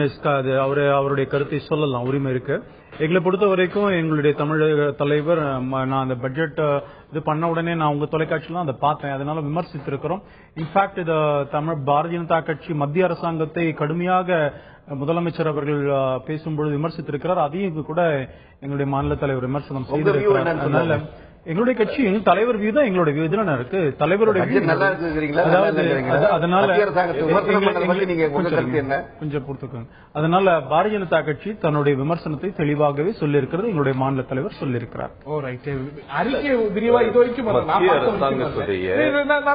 இன்னைக்கு வந்து நீங்களே தான் சொன்னீங்க, நீங்க தொழில்துறையை பொறுத்த வரைக்கும் 2023 15 லட்சம் கோடி நாங்க ஈர்ப்போம் அப்படின்னு சொல்லிட்டு, போன பட்ஜெட்ல அக்டோபர் 2014 உலக முதலீட்டாளர்கள் மாநாடு நடத்துவோம் சொல்லிட்டு இப்ப திருப்பி மே 2014 நடத்த போறோம்னு போன பட்ஜெட்ல நிறைவேறி இருக்கக்கூடிய ப்ராமிஸ திருப்பி ப்ராமிஸா சொல்றீங்க. இதை தாண்டி 15 லட்சம் கோடி அப்படின்னு அளவு நிர்ணயித்தது நீங்க. ஆனா இன்னைக்கு முதலீடு எவ்வளவு அளவுக்கு MOU சைனா இருக்கு? 30,000 கோடி அளவுக்கு. நீங்க சொன்ன அளவுக்கும் இதற்கும் எந்த அளவுக்கு தொடர்பு இருக்கு? 4 விஷயங்கள் சார். ஒண்ணு, இப்ப புதிய தொலைநோக்க பார்வையில சொன்ன விஷயம் 15 லட்சம் கோடின்றது 11 வருஷத்துல ஒவ்வொரு வருஷத்துலயும் எத்தனை கோடி ரைஸ் பண்ணுவோம்னு லிஸ்ட் போட்டே கொடுத்திருக்காங்க. முதல் வருஷத்துல 26,000 கோடியில ஆரம்பிச்சு கடைசி வருஷத்துல 1 லட்சம் கோடி வரைக்கும் நம்ம போகணும்ன்ற டார்கெட் தான் கொடுத்திருக்காங்க. 5 விழுக்காடு கிட்ட வந்திருக்கா அப்படின்னு அதிகமா இருக்கு. நீங்க வந்து அரசாங்கத்தோட இன்வெஸ்ட்மெண்ட் மட்டும் பார்க்க கூடாது. 4 விஷயங்கள் இதுல இருக்கு. ஒன்னு, ஸ்டேட் கவர்மெண்டோட ஓன் இன்வெஸ்ட்மெண்ட். 2, சென்ட்ரல் கவர்மெண்டோட நம்ம ஸ்டேட்ல பண்ற இன்வெஸ்ட்மெண்ட். 3வது, பிரைவேட் செக்டரோட இன்வெஸ்ட்மெண்ட், இந்தியன் பிரைவேட் செக்டர். 4வது, மல்டிநேஷனல்ஸோட இன்வெஸ்ட்மெண்ட். நீங்க இது வரைக்கும் சைன் பண்ண 52 சிங்கிள் விண்டோ MOU பிளஸ் 33 பெரிய கம்பெனியோட MOU, இதெல்லாம் விட SMEல வர்ற இன்வெஸ்ட்மெண்ட் இன்னைக்கு நிறைய இருக்கு. இப்போ 1 லட்சம் கோடி வந்து குளோபல் இன்வெஸ்டர்ஸ் மீட்ல நம்ம நிஜமான இன்வெஸ்ட்மெண்ட் அட்ராக்ட் பண்ணிடுவோன்ற நம்பிக்கை ஏன் வருது? 17,000 கோடிக்கு ஏற்கனவே MOU ரெடியா இருக்கு. 4 வருஷத்துல செய்ய முடியாத ஒரு குளோபல் இன்வெஸ்ட்மெண்ட் அது இருக்கிறதுனால தான் இன்னைக்கு வந்து உங்களுக்கு 7.25 வளர்ச்சியும் 7.29 வளர்ச்சியும் 9% வளர்ச்சியும் வருது.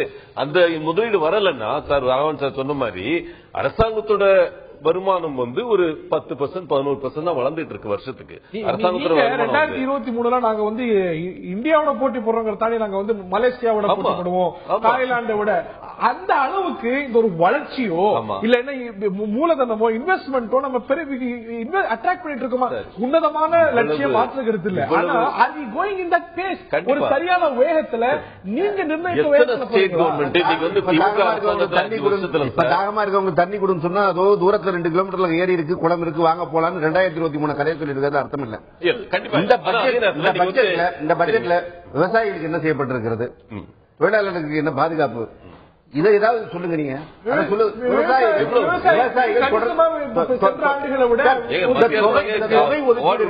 தொகை ஒதுக்கிட்டு இருக்க உங்க வீட்டுல போன மாசம் நான் வாங்கின பாலுக்கு இந்த மாசமும் நீங்க பணம் ஒதுக்க போறீங்க. உங்க பையன் புதுசா சட்டை வேணும்னா அதை வாங்கி கொடுக்கணும். கரும்பு விவசாயிகள் டன்னுக்கு 4,000 ரூபாய் பணம் வேணும்னு கேட்டு இருக்காங்க. நெல் விவசாயிகள் குவிண்டாலுக்கு 2,000 ரூபாய் வேணும்னு கேட்டிருக்காங்க. அதற்கு எதுவுமே செய்யல. நெல்லை பத்தி கூட பதில் சொல்றாங்க, கரும்பு பத்தி பதில் சொல்ல. தனியார் ஆலைகளுக்கு கரும்பு வெட்டி கொடுத்துட்டு அந்த விவசாயிகள் பணம் வரலன்னு உட்கார்ந்து இருக்காங்க. நாங்க நடவடிக்கை எடுப்போம். 6 மாசமா சொல்றாங்க, 1 வருஷமா சொல்றாங்க. நீங்க ஆதாரமானது நமக்கு விவசாயம், அவங்களுக்கு பதில் இல்லை. இங்க எது போன தொழில் இருக்கு. அந்த தொழிலை முதல்ல திருப்பி கொண்டு வரதுக்கு வழியா பாருங்க. நீங்க குளோபல் இன்வெஸ்டர் மீட் நீங்க என்ன பண்ண போறீங்க? சிவசங்கர் சார், இப்போ 3500 கோடி நீங்க ஒதுக்குனது வேளாண்மைக்கு, இன்னைக்கு 6613 கோடி தொகை ஒதுக்கீடு கூடிக்கிட்டே தான்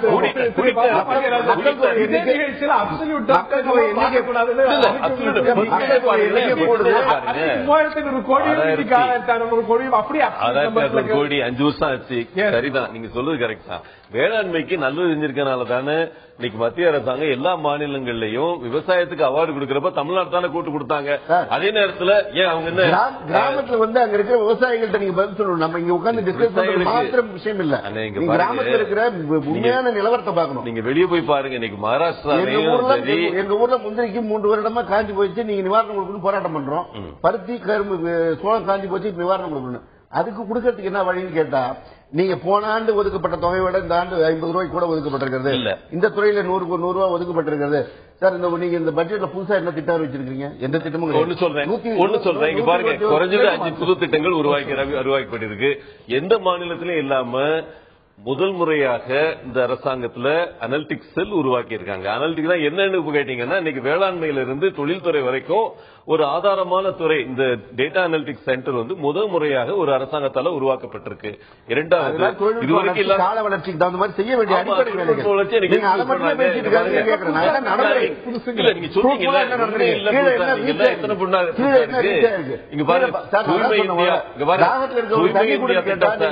தூரத்துல இருக்கு காணொலியில காட்டிட்டு இருக்கீங்க இல்லீங்களே. 112 நலத்திட்டங்கள் அம்மா அறிவிச்ச 112 நலத்திட்டங்களுக்கும் 52,000 கோடி ஒதுக்கி இருக்காங்க சார். என்ன ஒரு பிறந்த பிள்ளைக்கு கூட பத்தி பேசுனீங்க. போன பட்ஜெட் வரைக்கும் பேசுனீங்க. மெட்ரோ இருங்க பாருங்க, எவாலுவேட் பண்ணிருக்காங்க. இன்னைக்கு மெட்ரோவை முடிக்கணும், மெட்ரோவை எக்ஸ்டெண்ட் பண்ணணும். மெட்ரோல மத்திய அரசாங்கம் கொடுக்க வேண்டிய பங்கு தொகை 2000 கோடி கொடுக்கல. பேசிட்டு இருக்கீங்க. அது feasibility study நடந்துட்டு இருக்கு.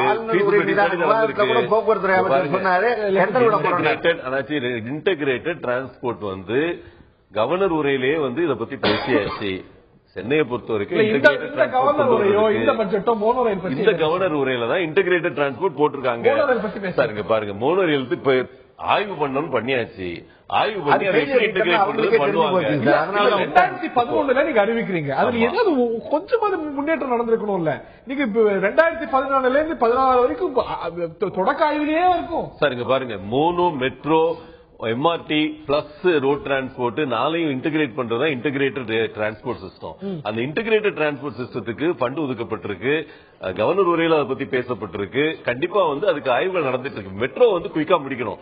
மெட்ரோ குயிக்கா முடிக்கிறதுக்கு 1933 கோடி மத்திய அரசாங்கத்தோட பங்கு கொடுக்காத சூழ்நிலையிலும் தமிழக அரசாங்கம் தன்னுடைய ஃபண்டை எக்ஸ்ட்ரா போட்டு அதை எக்ஸ்பெக்ட் பண்ணிருக்காங்க. எவ்வளவு வேகமா மெட்ரோ நடந்துட்டு இருக்கும் எல்லாருக்கும் தெரியும். கண்டிப்பா எந்த நேரத்திலும் தொடர்ந்து ஃபேஸ் 1 கமிஷன் பண்ற நிலைமை கொண்டு வந்திருக்காங்க. இது எக்ஸிகியூஷன் 650 crores எக்ஸ்ட்ராவா கொடுத்திருக்காங்க தமிழக அரசாங்கம் இன்னைக்கு. ஏன்னா மத்திய அரசாங்கம் அவங்களுக்கு இருக்கிற சிச்சுவேஷன் நிதி நிலைமை பிரச்சனைனால கொடுக்கல. என்ன மத்திய அமைச்சர் வெங்கையா நாயுடு தெளிவா தான் சொல்லிருக்காரு. கடந்த அதான் பிரச்சனை. நீங்க கட்டமைப்புகளுக்கு மத்திய அரசாங்கத்திலிருந்து வர வேண்டிய ஃபண்ட்ஸ் வரல. அதான் நிஜம். சரிங்க, நான் என்ன சொல்றேன், சென்ட்ரல் கவர்மெண்ட் இதுக்கு எப்போ ரெடியா இருக்கும்னு சொல்லிட்டு இப்ப மினிஸ்டர் பேசினாரு. நீங்க கடந்த காலங்கள்ல இருக்கிற மாதிரியே பேசிட்டா இருந்தா பிரயோஜனம் கிடையாது. மத்திய அரசாங்கத்தை பொறுத்தவரைக்கும் எல்லா திட்டத்தையும் உங்களோட ஸ்பீடு, நீங்க 4 வருஷமா feasibility study தான் பண்ணிட்டு இருக்கீங்க. மத்திய அரசாங்கம் எக்ஸ்பிரஸ் அந்த கோல்டன் வைர நாற்கர ரயில்வே திட்டத்தெல்லாம் இப்ப ஸ்டார்ட் கமெண்ட் பண்றாங்க. இவங்களோட ஸ்பீடா தான் பண்ணிட்டு இருக்கிறாங்கல்ல. அகமதாபாத் நீங்க முதல் வாரத்திலே கேட்டீங்க. நீங்க முதல் வாரத்திலே கேட்டீங்க. எந்த நிலவரம் அகமதாபாத் டெல்லி ரூட்ல இதை பற்றி கணிசமா குறிப்பிடலைங்கிறதையும் பதிவு பல கேள்விகள் எழுந்திருக்கின்றன. விவாதிப்போம். திரு அண்ணாதுரை அவர்களுடைய பார்வையும், திரு ராகவன், திரு சோமு வெள்ளியப்பன் அவர்களுடைய பார்வையும் மேலும் பல அம்சங்களில் கேட்க வேண்டியிருக்கிறது. இந்த பட்ஜெட், தமிழ்நாடு பட்ஜெட் 2015-16 பட்ஜெட் ஏற்றமா ஏமாற்றமா என்பது குறித்து விரிவாக விவாதித்து வருகின்றோம். மார்க்சிஸ்ட் கம்யூனிஸ்ட் கட்சியுடைய திரு அண்ணாதுரை அவர்கள்ட்ட கேட்க இருக்கின்றேன். கல்வித்துறையை பொறுத்த வரைக்கும் கல்விக்கு 20,000 கோடி, உயர்கல்விக்கு 3,000 கோடின்னு தழ ஒரு 23,000-24,000 கோடி அளவுக்கு ஒதுக்கீடு செய்யப்பட்டிருக்கிறது. இதுல வந்து வரவேற்க தகுந்த அம்சம் இருக்கிறதா பார்க்கலையா? இந்த பட்ஜெட்ல வேற என்ன விமர்சனம் மார்க்சிஸ்ட் கம்யூனிஸ்ட் கட்சி கொண்டு?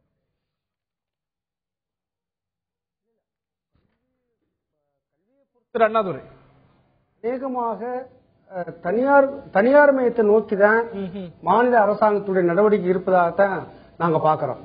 உதாரணத்துக்கு இன்னைக்கு அரசு பள்ளிகள் என்பது ஒரு 1500 அரசு பள்ளிகள் வந்து இன்னைக்கு மூடியாச்சு. அப்ப 1000 வந்து நீங்க இந்த நிதிநிலை அறிக்கையில் என்ன சொல்றாங்க, ஒரு 1,00,000 மாணவர்கள் வரைக்கும் அரசு பள்ளியில அதிகரிக்கப்பட்டிருக்கு என்று புள்ளிவிவரம் சொல்றாங்க. ஆனா எங்களுடைய கருத்து என்னன்னா, அது 1,00,000 அல்ல, அது 5 லட்சமாக உயர்ந்திருக்க வேண்டும். ஏன்னா நீங்க 1500 பள்ளிகள் வந்து அரசு பள்ளிகள் மூடியாச்சு.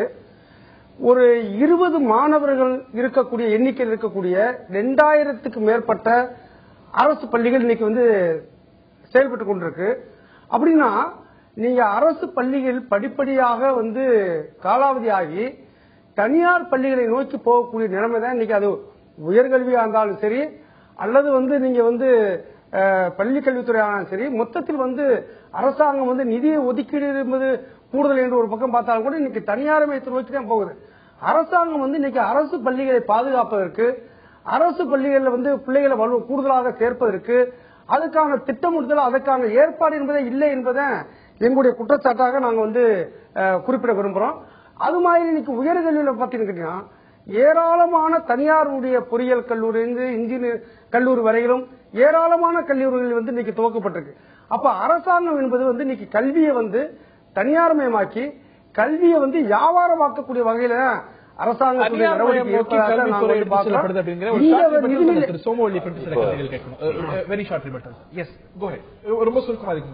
இதை பொறுத்த வரைக்கும் சார் சொல்றாங்க, சிபிஎம் நண்பர் அவர்கள், சிதம்பரம் பல்கலைக்கழகம் தனியாரா இருந்து இன்னைக்கு வந்து அரசுடைமையாக்கப்பட்டிருக்கிறது. அது அவரே அறிவார். அவரே சட்டமன்றத்தில் பேசி, அவங்க சட்டமன்ற உறுப்பினர் பாலகிருஷ்ணன் பேசி போராட்டம் நடந்தது எல்லாம் சரிதான். ஆனா மாத்தினது வந்து தமிழக அரசாங்கம் தான். ரெண்டாவது, இன்னைக்கு வந்து அரசு பள்ளியில படிக்கிற மாணவர்களுக்கு கொடுக்கக்கூடிய 12 வகையான நலத்திட்டங்கள் காலனி முதல் கம்ப்யூட்டர் வரை தரப்படுவது இதுவரைக்கும் எந்த காலத்தில் தமிழகத்தில் நடந்தே கிடையாது. 46,000 பிள்ளைகள் வந்து பள்ளிக்கூடத்துக்கு வெளியே இருந்தவங்க இன்னைக்கு பள்ளிக்கூடத்துக்குள்ள வந்திருக்காங்க. கிராஸ் என்ரோல்மெண்ட் ரேஷியோ நேஷனல் லெவல்ல இன்னைக்கு வந்து தேசிய அளவில் 100க்கு சார் பள்ளிகள் முன்ன நீங்க சொல்றீங்க சார், எத்தனை பள்ளியை திறந்து பாருங்க. இல்ல நீங்க பாருங்க, கேட்டது வந்து அரசு பள்ளியை நீங்க எதை மூடப்பட்டதற்கு யார் காரணம்? அண்ணாதுரை சார், இங்க பாருங்க, ஒண்ணு கல்வி தரத்தை பத்தியோ கல்வி கட்டமைப்பு பத்தியோ பேசுறப்போ நீங்க முழுமையா பாக்கணும். இன்னைக்கு வந்து 100 பேர் எலிமெண்டரி ஸ்கூல்ல சேர்ந்தாங்கன்னா அதுல 42 பேர் இன்னைக்கு காலேஜ்ல வந்து நிக்கிற ஒரே மாநிலம் தமிழ்நாடு. மிச்சம் இந்தியா அளவில் இன்னைக்கு 20% தான். பொறுத்த வரைக்கும் நீங்க இந்த 4 வருடங்கள்ல நடந்த நல்ல விஷயத்த நான் சொல்றேன். கண்டிப்பா வந்து கட்டமைப்புல இன்னைக்கு கழிவறை இல்லாத ஒரு பள்ளியும் கிடையாதுன்னு இன்னைக்கு சொல்லி இருக்கிறாங்க. சோமவல்லிப்பன் அவர்கள்ட்ட கேட்க நீங்களே சொன்னீங்க இது ஒரு நான் பிளான், அதுவே சரியான தகவல் இல்ல. எஸ் சார் உங்கள்கிட்ட நான் திருப்பி வரேன். வள்ளியப்பன் அவர்கள்ட்ட கேட்கறது, நீங்க இன்னைக்கு வந்து ஒரு பிளான் எக்ஸ்பெண்டிச்சருக்கும் நான் பிளான் எக்ஸ்பெண்டிச்சருக்கும் ஒரு சரியான அளவுக்கு நம்ம ஒரு முக்கியத்துவம் கொடுக்கிறோமா, எதற்கு முக்கியத்துவம் கொடுக்கணும் கொடுக்கல அப்படிங்கிற கேள்வி இருக்குது. இன்னைக்கு சோசியல் செக்டர் எக்ஸ்பெண்டிச்சர் 33% அப்படின்னு சொல்றோம். இதுல 33% பெரும் பங்கு தேவையானதுன்னு நினைக்கிறீங்களா, இல்ல இன்னைக்கு ஒரு அரசியல் காரணங்களுக்காக ஒரு பாப்புலிஸ்ட் மெஷர் அரசாங்கத்துக்கு சுமை ஏற்படுத்தக்கூடிய ஒரு அசெட்டாக கிரியேட் ஆகாத ஒரு பலனளிக்காத சில செக்டர்ஸ்க்கும் போயிட்டு இருக்கு அப்படிங்கிறது பார்வையா? அதாவது வெரி ஷார்ட் டேர்ம்ல பார்த்தா இது ஒரு அரசியல் போலவும், இது வந்து அவர் அந்தந்த அரசாங்கங்கள் அவர்கள் ஆட்சிக்கு வருவதற்காக செய்வது போலவும் இருக்கு. இதை வந்து சக்சசிவா எல்லா கவர்மெண்ட்ஸும் பண்ணிருக்காங்க. திமுகவும் பண்ணிருக்காங்க, அண்ணா திமுகவும் பண்ணிருக்காங்க. யார் ஆரம்பிச்சாங்க, யார் அதிகமா பண்றாங்கிறது வேறுபாடு இருக்கிறது. தொலைக்காட்சியும் பார்த்திருக்கிறோம், இப்போ கிரைண்டரையும் பார்க்கிறோம், எல்லாமே இருக்கிறது. ஆனா நான் வந்து ஒரு சமுதாய பார்வையில நான் பார்ப்பது வந்து இப்போ நம்ம பள்ளிகள்ல செய்வது, இந்த சைக்கிள் கொடுக்கறது, லேப்டாப் கொடுக்கறது, யூனிஃபார்ம் கொடுக்கறது, நான் பல கிராமங்கள் தமிழ்நாட்டில் இல்ல நான் போற இடங்கள்ல பார்க்கிறேன். நீங்க பெண்கள் முன்னேற்றம் என்பது தமிழ்நாடு ரொம்ப வித்தியாசமான மாநிலம். நான் நினைக்கிறேன் நீங்க நேரடியா பெரிய தொழிற்சாலைகள் கொண்டு வர வேண்டும், பெருசா செய்ய வேண்டும் என்பதெல்லாம் இல்ல. நீங்க அடிப்படை அடி வேர்ல நீங்க நீரை கொடுத்து கொண்டே இருந்தால் சாதாரண மக்கள் படிப்பதற்கும் அவர்கள் வயிறார சாப்பிடுவதற்கும் வசதியாக போய் வருவதற்கும் எத்தனை கிலோமீட்டர் தெரியுங்களா? பிள்ளைகள் சைக்கிள்ல பொம்பளை பிள்ளைங்க தைரியமா படிக்க போயிட்டு வர்றாங்க.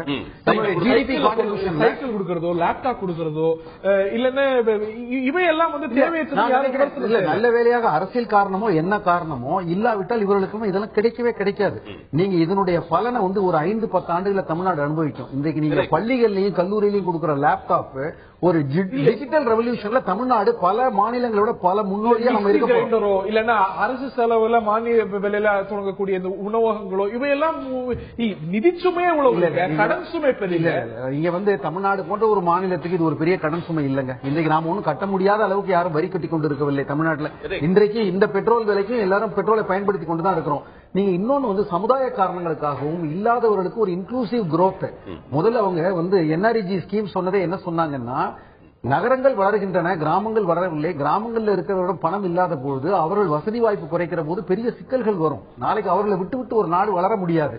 அது எந்த விதத்திலாவது அவர்களுக்கு கொடுக்க வேண்டும் என்கிற போது நாம் என்ன சொல்றோம், தினசரி வேலைவாய்ப்பு திட்டம்னு ஒரு திட்டத்தில் கொடுக்கிறோம், அல்லது நீங்க வீட்டுக்கு கிரைண்டரை இதை வைத்துக் கொள்ளுங்கள் என்று கொடுக்கிறோம். ஏதோ ஒரு விதத்துல நாம நம்மளுடைய சம்பாத்தியத்தை அவரோட பகிர்ந்து கொள்ளதான் வேண்டும். குஜராத் போல இல்லாம இங்க சோசியல் செக்டர் எக்ஸ்பெண்டிச்சர் அதிகம், அதை விட ரிலேட்டிவா அதிகம். இதுதான் இன்னைக்கு எவையெல்லாம் இது வந்து ஒரு விமர்சனத்துக்கு உள்ளா இருக்குங்கிறதுல மாற்றுக்கிறது இல்ல. உங்க கட்சியை சேர்ந்த ஒரு வழக்கறிஞர் கூட இதற்கு எதிராக வழக்காடுமன்றத்துக்கெல்லாம் போனாரு. ஆனா என்னுடைய கேள்வி, இந்த ஒரு சோசியல் செக்டர் எக்ஸ்பெண்டிச்சர் ஒரு இன்க்ளூசிவ் டெவலப்மெண்ட், ஒரு அனைவரும் உள்ளடக்கிய வளர்ச்சிக்கு வழிகொண்டிருக்கு. இன்னைக்கு 7% வளர்ச்சி அப்படின்னாலும் கூட இது எல்லாரையும் ஒரு லாஸ்ட் செக்ஷனை விடுபடாம எல்லாரும் உள்ளடக்கிய ஒரு வளர்ச்சிக்கு வித்துட்டு இருக்கிறது. ஆக இந்த விஷயத்துல தமிழ்நாடு கவர்மெண்ட் திமுகவோ அதிமுகவோ have been on the right path தான் எடுத்துக்கணும். ஒரு welfare state, India welfare state சொன்னா அது அத்தனை பேருடைய வளர்ச்சியும் சேர்ந்தாதான் இந்தியா வளரும். அதுல ஒன்றும் சந்தேகம் இல்லை. இப்ப இவர் சொன்னார் ஊரக வேலைவாய்ப்பு திட்டம், பாரதிய ஜனதா கட்சி கூட ஊரக வேலைவாய்ப்பு திட்டத்தை அப்படியே கடப்பில போடுறாங்க பேசினாங்க. அப்ப பிரைம் மினிஸ்டர் தெளிவா சொன்னார், இப்ப இந்த திட்டத்துக்கு 38,000 கோடி ரூபாய் இந்த பட்ஜெட்ல அருண்ஜேட்ல ஒதுக்கினது மாத்திரமில்லை, இந்த பில்ஃபரேஜ் நேரடியாக இந்த எதற்காக இந்த திட்டங்கள்லாம் தொடங்கப்பட்டதோ அது அவர்களை அடைகிறதா சென்றடைகிறதா அதை பார்க்க வேண்டியது அரசாங்கத்தினுடைய கடமை. வெறும் திட்டங்களை அனௌன்ஸ் பண்றது மாத்திரமில்லை, ஆனால் அது நேரடியாக செல்கிறதா? நான் சொல்ற மாதிரி அவர் சொல்ற மாதிரி சைக்கிள் திட்டம் உண்மையிலேயே நாமளும் பார்த்திருக்கிறோம். ரூரல் ஏரியால மாணவிகள் அதை பயன்படுத்துகிறார்கள். அந்த மாதிரி திட்டங்களை பயன்படுத்துறதை விட்டுட்டு ஓட்டுக்கான திட்டங்களை கொண்டு வரும்பொழுதுதான் பிரச்சனை வருதுங்கிற நான் அதை பார்க்க வேண்டும். நீங்க தொலைநோக்கு பார்வையோடு பாருங்க. உண்மையிலே இல்லாதவர்களுக்கு அவர்களுக்கு கை தூக்கி விட வேண்டியது அரசாங்கத்தினுடைய கடமை, மற்றவர்களுடைய கடமை. அதுல மாற்று கருத்தே கிடையாது. அது மாதிரிதான் இந்த ஊரக வேலைவாய்ப்பு திட்டத்தை கூட அதுல நேரடியா மானியம் ஏன் வந்து அவங்க பேங்க் அக்கௌண்ட்ல போனோங்கிறோம். அது பிலிஃபரேஜ் இருக்கு.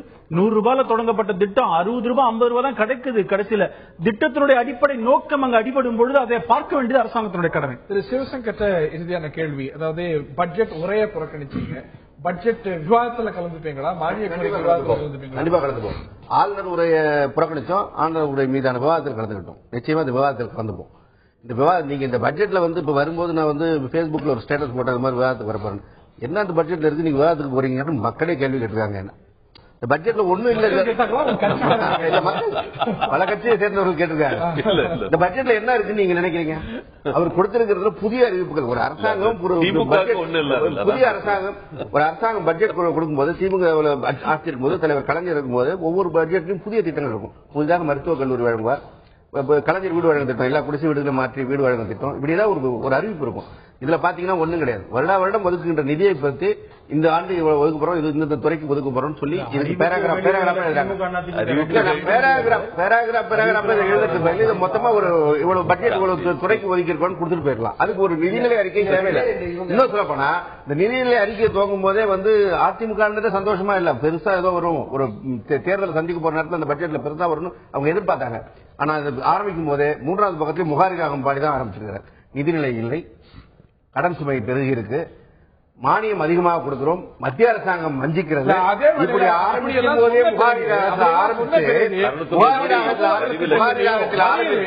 கடைசியா முடிக்கும் போது கொடுத்திருக்காங்க. நீங்க என்ன வரி சலுகை, கொசு வலைக்கு வரி சலுகை கொடுக்கிறது, கொசு அதிகமாயிடுச்சு, இந்த அரசாங்கம் செயல்படலன்னா காட்டுது. ஒரு மோட்டர் 10,000 எந்த விவசாயம் பயன்படுத்துவதில்லை, நீங்க போறதில்லை. 20,000 மோட்டர் 30,000 மோட்டர் தான் பயன்படுத்துறாங்க. இவங்க 10,000 மோட்டருக்கு தான் வந்து செலவு கொடுத்துருக்காங்க. எனவே நீங்க கடைசியா முடிக்கும் போது என்ன சொல்றாங்க முதலமைச்சர், தன் மீதே நம்பிக்கை இல்லாமல் அம்மா வருவார், மீண்டும் அந்த நாள் வெகு தூரத்தில் இல்லை, வந்து இந்த மாநிலத்தை முன்னேற்றி செல்வார் அப்படின்னு ஒரு முடிவு பண்ணாரு. மொத்தத்தில் இந்த பட்ஜெட் 151 இடத்துல அந்த அம்மா பேரை சொன்னதுக்கும் அவர்கள் புகழ்வாடுவதற்கு தான் நடந்திருக்கிறது ஒழிஞ்சு மக்களுக்கான திட்டம், விவசாயிகளுக்கான திட்டம் எதுவும் இல்ல. இப்போ புதிய அறிவிப்புகள் சப்ஸ்டான்ஷியலா இல்ல அப்படிங்கிறது குற்றச்சாட்டு இல்ல. சப்ஸ்டான்ஷியலா இருக்கு சார். 112 நலத்திட்டங்கள் சார், 112 நலத்திட்டங்கள் நடைபெற்றுக் கொண்டிருக்கிற திட்டங்கள் ஒதுக்கீடு செய்யப்பட்ட பால் வாங்கினா குழந்தை வளர்ந்தா 2 லிட்டரா வாங்குவோம். மத்திய அரசாங்கமே ஹெல்த்துக்கு 3% தாங்க ஒதுக்குறாங்க. அதை 3% ஆக்கணும்னு முயற்சி எடுத்துட்டு இருக்காங்க. இன்னைக்கு 4.56% ஹெல்த் கொடுத்திருக்காங்க சார். இந்தியாவிலே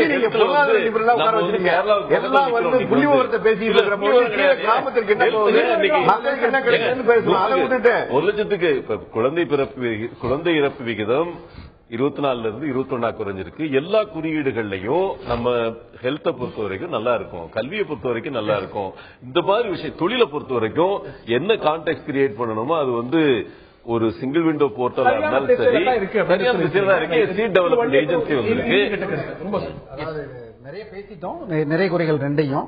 ஆனா இந்த முறை அவங்க குறிப்பா பண்ணிருக்கிறது தடுப்பணைகள், அதுக்கப்புறம் நீர்ப்பாசனத்துக்கான சில வேலைகள் செய்திருக்காங்க. அதே மாதிரி தமிழ்நாட்டில் நீங்க மின்சார பற்றாக்குறைக்கு வாங்கலன்னா கூட அதுக்கு கிரிட் இல்ல, வெளியிலிருந்து கொண்டு வரது. அதற்கு ஒரு 6000 கோடி ரூபாய்க்கு ஒரு திட்டம், அதுல 40% வெளியிலிருந்து ஒரு மானியம், இன்னொரு 40% வேற ஒரு முதலாளி, 20% இவங்க கொடுக்கிற மாதிரி அதுக்கு ஒரு 2000 கோடி ஒதுக்கீடு செய்திருக்கிறார். இது ரெண்டையும் ஒரு குறிப்பாக ஒரு வித்தியாசமான சொல்யூஷன். புதுசாக மின் உற்பத்தி திட்டங்களை கொண்டு வரணுங்கிறதா அது பண்ணவே இல்லையா? ஏற்கனவே அறிவித்த திட்டங்களை செயல்படுத்தாம தான் நம்ம மறுக்க முடியாது. நிச்சயமா அரசாங்கம் கொடுத்திருக்கக்கூடிய உத்தரவாதங்களின் அடிப்படையில் இந்த கேள்வி எழவே செய்கிறது. இந்த நிலையில் நேர்கள்ட்ட கேட்டிருந்தோம், தமிழக நிதிநிலை அறிக்கை 2015-16 உங்களுடைய பார்வை என்ன என்று. மக்கள் கருத்து ஏதோ